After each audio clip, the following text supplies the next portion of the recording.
Stop committing adultery while you're leading worship.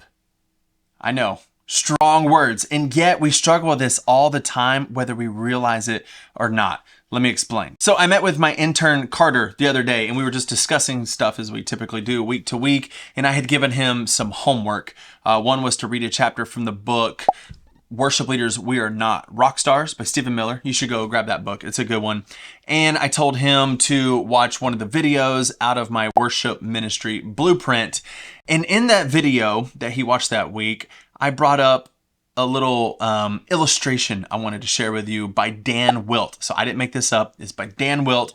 And he talked about worship ministry like this, that we as worship leaders are like the best man and or the maid of honor in a wedding. Like, what's the best man's job at a wedding? It is to prepare the groom to meet the bride, to do everything he needs to get the groom ready to meet the bride. But what if the best man spent all his attention on the bride herself?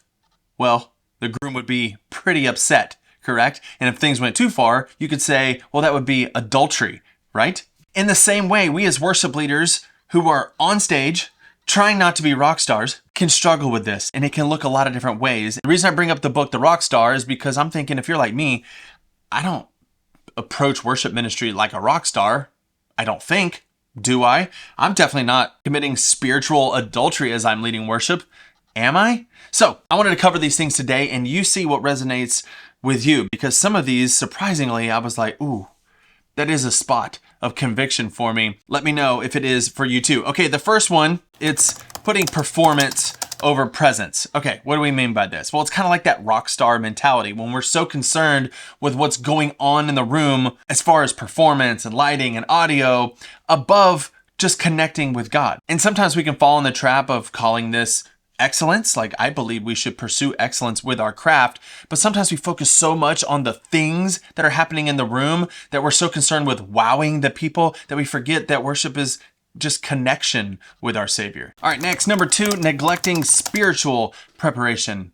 This is probably one of the ones I felt the most conviction of. Spending a lot of time on the set list and the liturgy and making sure everything makes sense. There's nothing wrong with that. You should definitely do that. I think a lot of people don't do that enough. But to do that to the exclusion of actual personal time with God would be a mistake. It does not matter how great the set list is, how smooth all the transitions are and everything flows if you leave the Holy Spirit out of it. Do not neglect spiritual preparation. Number 3, chasing trends. Okay, this can be a big one for some of us who love gear. Like, I love guitar stuff, and I focus sometimes too heavily on which guitar I'm playing and which pedal board I'm playing and are my tones exactly right for this. And it kind of goes into number 2 of neglecting the spiritual preparation. We can get so caught up in what's cool. And this even comes down to like song preparation. We don't pick songs because they're a healthy song that our church needs that proclaim the love and the salvation of Christ. Maybe it's just a popular song and we haven't really even thought through the lyrics and if they even make sense and if it's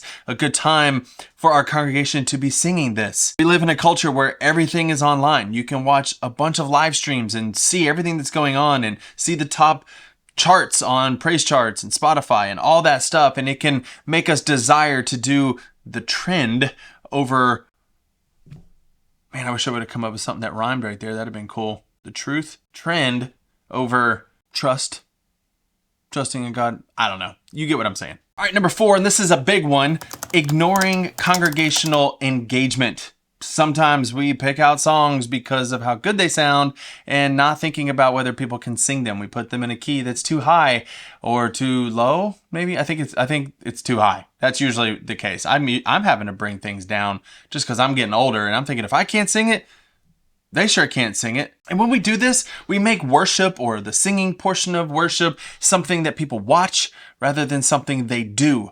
And we've already been through that fight years and years, centuries ago. Worship is something that we all do together. Singing should be something that we all do together. And if you want help with this, I actually put together a free guide. It's called My 6 Days to Better Engagement. My thought was that you could download it on Monday and by Sunday have a plan put in place so that people are more engaged. It's all the things that I do to make sure that people know the music, that they sing, all of it. Go download it. My free gift to you. All right, number 5, prioritizing personal recognition.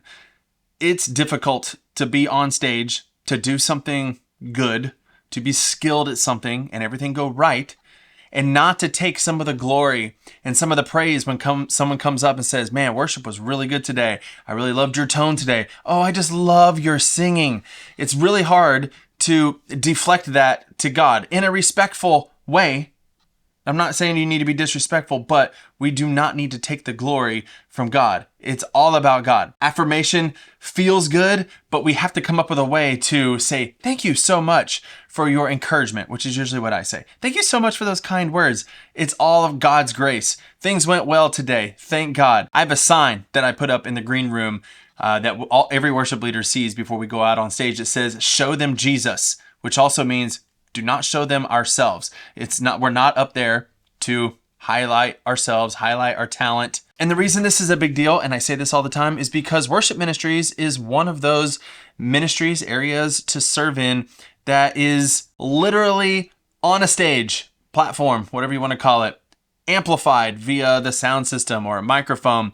It's nothing like being a janitor or children's ministry or even welcoming people in the parking lot. And so it can be difficult to navigate positive affirmation and reflect it in a kind way back to God. In the same way, if you rely on that encouragement and that affirmation to puff you up, then when people feel the opposite, it will take you down way further than it needs to. If you haven't experienced this yet, if you've only ridden the highs, one day you're not going to do something perfectly and it's going to go really bad and people are going to say things that are going to really hurt your feelings. And if it's all pointed to God and you've just been obedient, you can take that with a grain of salt. But if you hang on every word that people are saying, it will drop you to the lowest of lows. I'm telling you, you have to guard that or guard against that. Okay, the next one, worship as manipulation.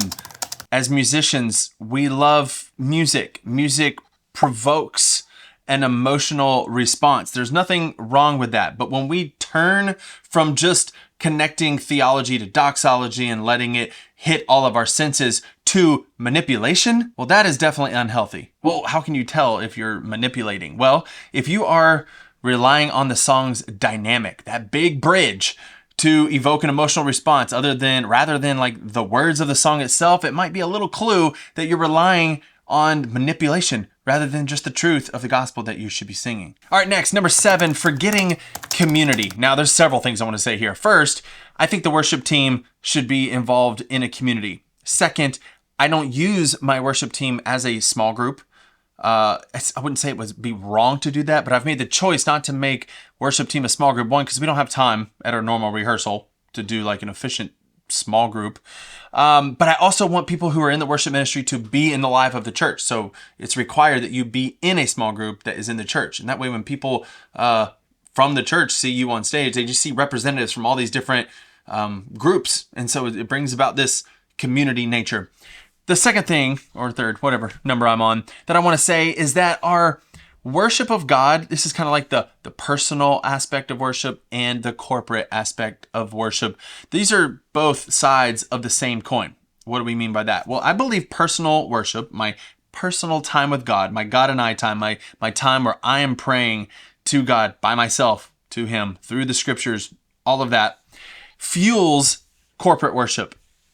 When I'm on stage, I'm leading songs, it's an outpouring of my personal time with Him. But on the flip side, corporate worship actually fuels our personal worship because corporate worship is different. It's a different time. It's the time where we all are coming together as a collective to worship God. We don't get to do that during the week. During the week, we might have like a hard week and we are just coming into Sunday on fumes and we get filled up again. We're fueled for the next week after we experience the encouragement that is the corporate gathering. Some things to guard against. One, you don't want to overemphasize personal worship to the exclusion of corporate worship.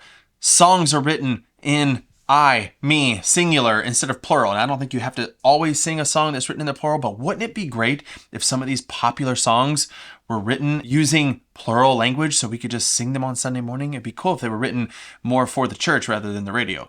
Ugh. Okay, the other way that we can see this slipping in is when people rely so heavily on the weekend experience to get them through the week. What does this look like? Well, it looks like them not being connected to a community throughout the week, not spending any personal time with God, and relying only on the weekend gathering as kind of like a check-in to make sure everything's good. God, I hope I'm good. I came to church today.